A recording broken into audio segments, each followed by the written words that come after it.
We continue with our entrepreneurship program. And today we have a very, very unusual business person because she is a lady, one. She has got into a business which usually women do not go into. She's also a very, very keen sports person. And on top of that, she has a teenage son and a single mother. So when you see all these combinations, you wonder how come this person has made a success of her business.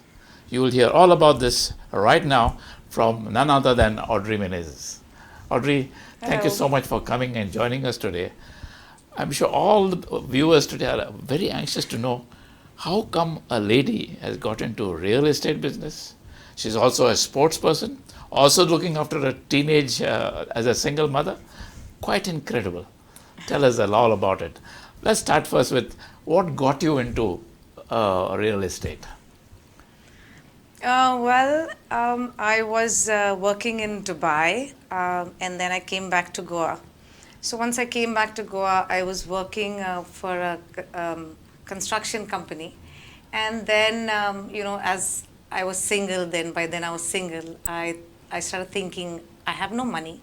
And I have to make some money to buy a house to support my son and give him exactly what he had before, very comfortable life. Yeah.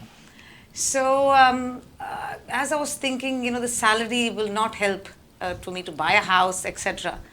So it was, I would say providence, that friend called me from Bombay and asked me if they could help me get a good price on a villa they were looking at.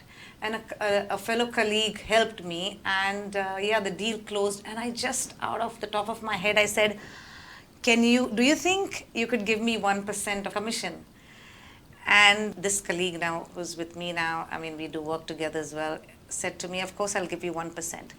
And when I got that 70,000 in my hand, I said, I know exactly what I want to do now. Wow. So that's how you got into a real business. Now, having got into the business, do you find it very challenging? No, in fact, I don't find it challenging at all. It was never a challenge for me, simply because I'm a people's person. Okay.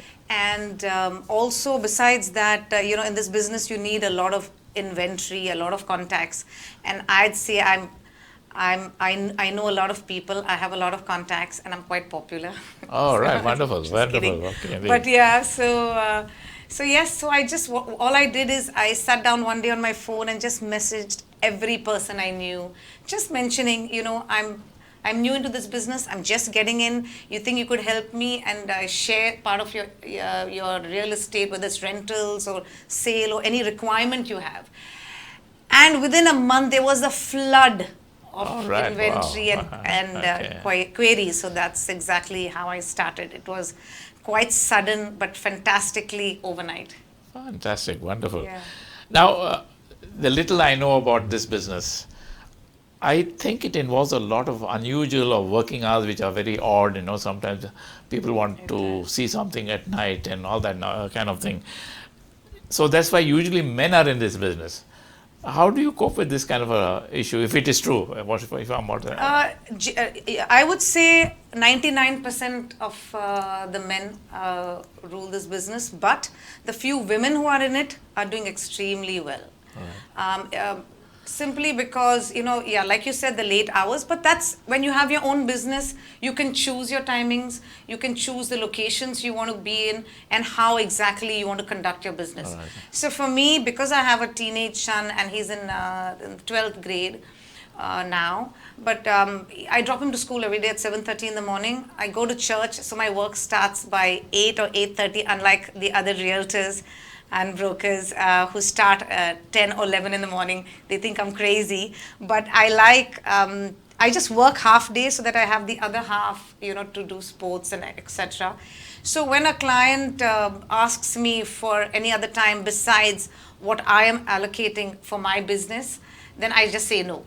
Or I reschedule to another day. So I just work 8:30 in the morning to 1:30 in the afternoon, and sometimes maybe half an hour to 45 minutes in the afternoon. You seem to be a very God-fearing person, because you say you go to church daily for Mass and all that. Can you tell us more on that? Yeah, so growing up, I was very naughty and I used to make fun of my friends. And every time they used to go for a retreat, they would come back and say, Hallelujah. So I would joke with them, Hallelujah, and I would, make fun of them. And then, after I became, at the time when I was, going through a bad patch and just before I was single, the only thing that got me through it actually was prayer. I completely immersed myself into prayer. I would go regularly every day to church, the Blessed Sacrament, say more than 4 rosaries a day.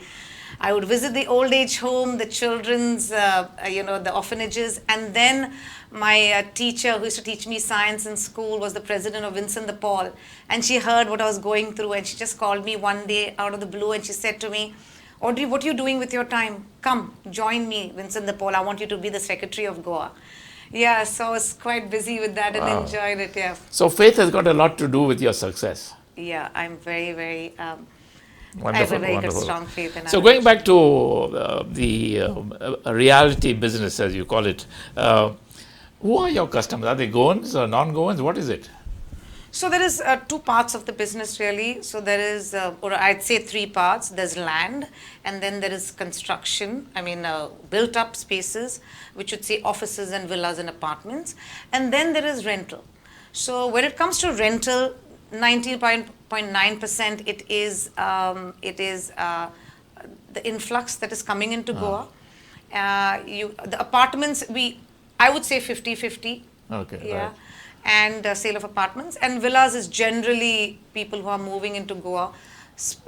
Not necessarily now, it is more and more their first homes that it's happening. Earlier it would be second homes, but now I guess the air is cleaner here. The people are nicer.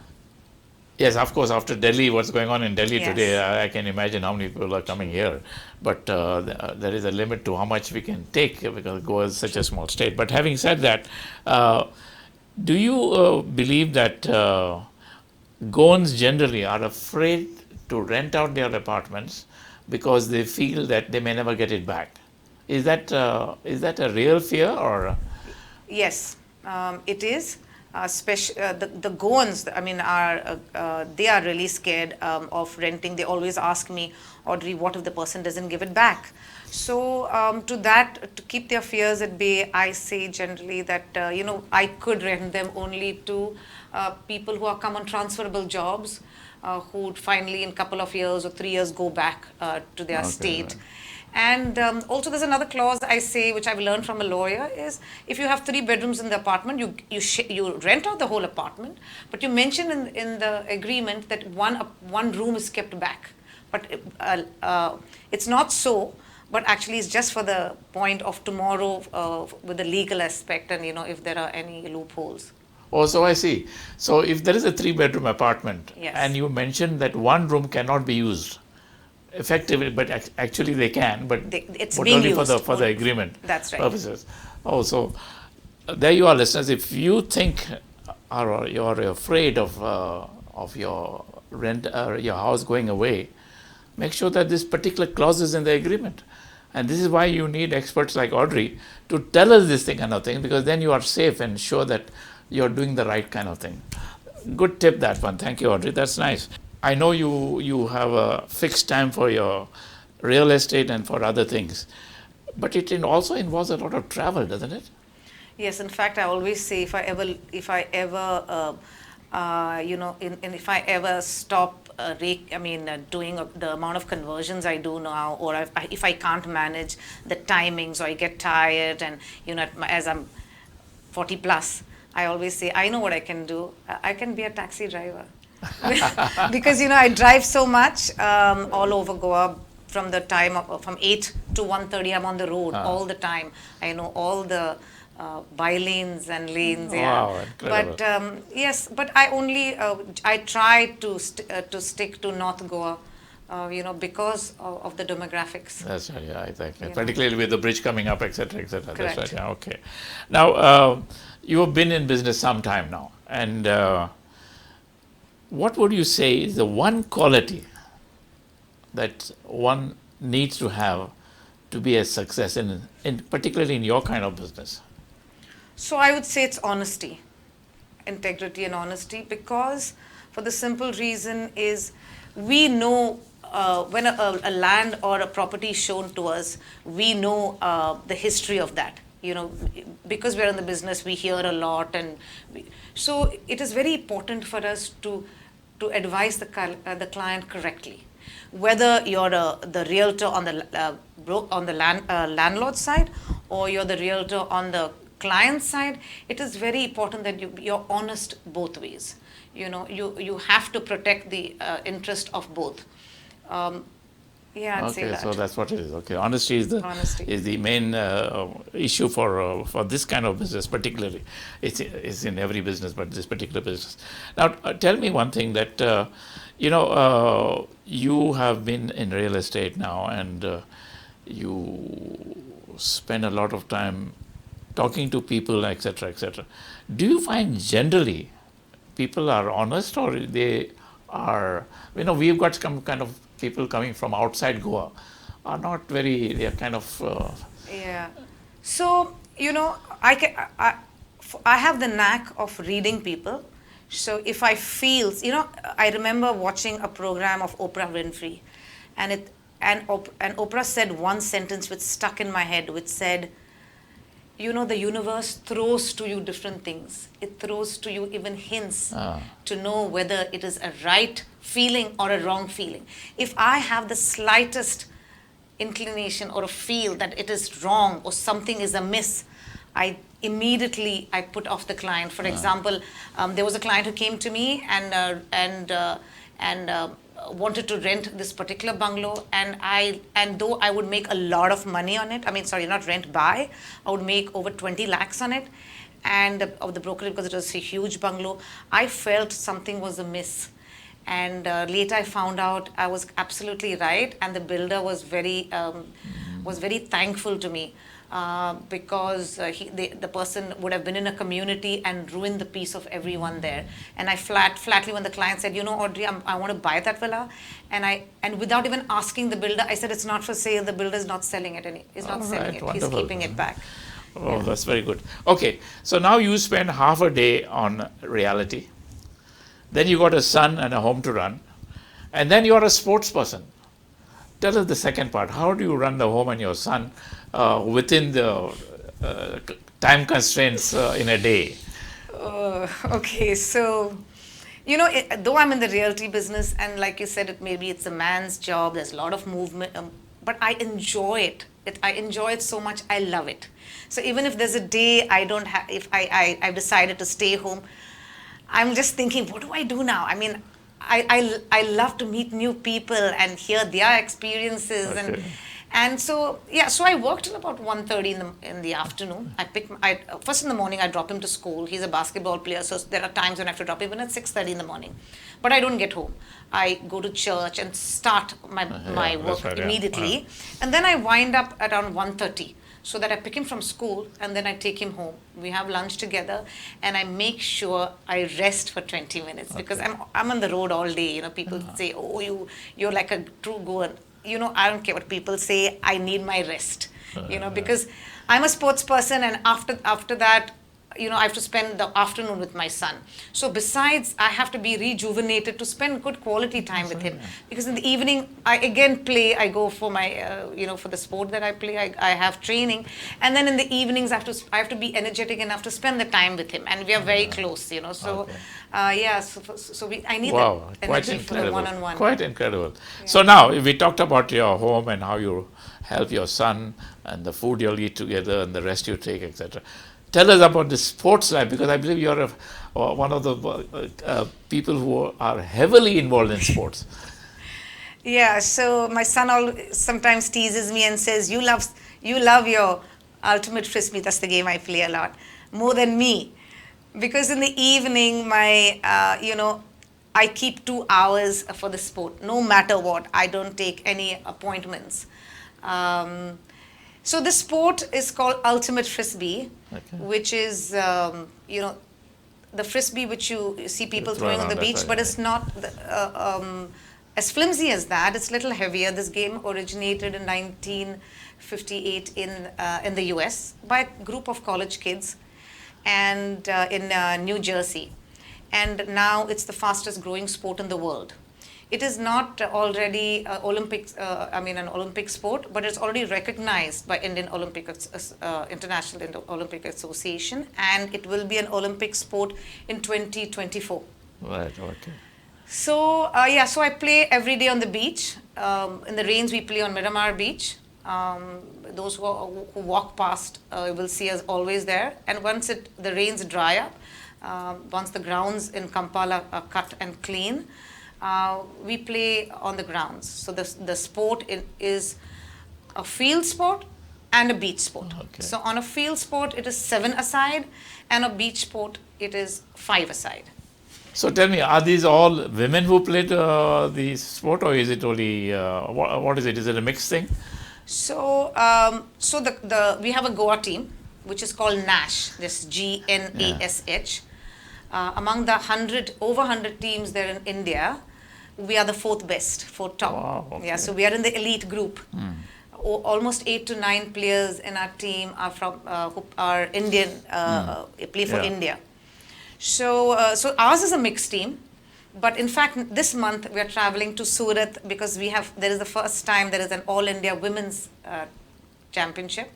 So we have a team which is formed now for the women. So we'll be practicing. Otherwise ours is a mixed team, yes. Now, tell me a little bit more about this frisbee. I mean, frisbee is something that I don't know how many of our viewers ever heard of this game. Certainly for me, I know that children used to play it with anywhere, but it's become a national and an international sport now. Yes. And I believe, if I've got it right, is you were competing to get into the national team, the Indian national team, and just missed by a fracture of a chance. Can you tell us more about that? Yeah, this is one of my disappointments, yes. So I trained very hard, I trained very hard to get into the India team. It did not happen. How did that make you feel? I was very upset, very, very upset. I was quite confident I would get into the team because I'm quite a go-getter. When there's a competition thrown at me, I make sure. I tried very hard. I trained a lot. It was in the gym every day in the mornings. I used to go for high-intensity trainings, and evening 2 hours on the beach, and I was very upset. But I called up a friend and I said, I didn't get into the India team, and I almost had tears in my voice. And my friend said, it doesn't matter. It's the journey that counts. That's right. And then I thought back and he said, that's right. My friend said absolutely the right thing. It is the journey that counts because I enjoy playing it so much. So it doesn't matter if you try hard, then you don't get, but it's the journey that counts. Did you hear that, listeners? It's the journey that counts. You may not succeed in everything that you try, but here is a beautiful example of somebody who tried very, very hard, but at the last minute, she must have lost by a few fractions. And yet, she's so proud because she knows she tried her best, she did her best, and maybe in the next round she'll just get in. And I'm absolutely. Sure she will. Yeah. I'm still trying. Yeah, that's right. Absolutely. Okay. Now, you are also, besides frisbee, you're also involved in basketball. Oh, yes. So I've been a basketball player my whole life in school, college. I even went for the India camp when I was in college. Of course, that year the team did not go. But yes, so I'm the captain of Sharda Mandir has a team, a young girls team. So our coach formed a team called Dashing Damsels. Okay. So I'm the captain of that team. We have 3 seniors, and then we have the Sharda Mandir youngsters. So this team I could have joined any good team, but this team was formed so that we as seniors could help the youngsters. It's not only about winning. Our youngsters have to grow up properly and with good guidance. That's right. And learn the fundamentals properly. So yes, I play a lot of basketball as well, but mainly frisbee. Yeah. You are now 40 plus, as you said. I don't know how many women in Goa are into sports at 40 plus, but how does it feel to be one of the few women, and I'm saying this because I'm sure not very, very many women that I know of play any sport at all besides playing probably solitaire or some card games or something like that. But how does it feel at 40 to be into such active and quite involved sport? So I'm an extremely competitive person. Right. Extremely competitive, so much so that even when I play with my son any sport, whether it's basketball, I mean he's a 6-footer, but when I play with him, I play with full gusto. So whether it's that sport or any sport, I like competition. I love sport. Yes, sometimes my son turns to me and says, "Mama, please remember, you're 46 years old. Calm down. Don't overdo it. This is the pastime." And I look at him and I say, "Pastime? This is my life." Yeah, so I love the sport. It is my whole life revolves around the sport. Like my son and me, we're totally sports people. And yeah, that takes priority of my life completely. So all in all, you have managed to put your life together beautifully by being into business, and that to a very successful business, I might add, because I know you're one of the top 3 in the reality business in Goa, and you part of the reality association All India. So you are top 3 in Goa. You just missed by a fraction in the Indian team, the national team. And you also have managed to look after your son so well that he is able to play basketball with you. He's a national player as well. That's right. Yes. So tell me, I want our listeners today, particularly our women listeners, to get some advice if they are in a similar situation like yourself, i.e. single mother, what they can do to pep themselves up and get going. Tell them. Okay, I'm going to say what helped me, and I'm sure it's going to help you. So I'd say forgive. Number 1, forgive. Make peace with your past. And tomorrow is another day. Tomorrow is a fresh new day. You can start every day. I never looked back. I only looked forward. And I was always positive. I never woke up in the morning and says, "Why did this happen to me?" It was no.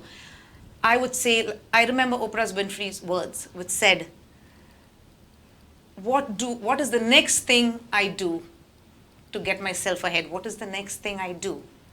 It's not what has happened. So that's what I follow. What is the next step to move ahead? Yeah. So what is your next step then? I mean, I have no steps backward. It's always forward. Every day is a new day. Wonderful. So Audrey, thank you so very much for joining us today.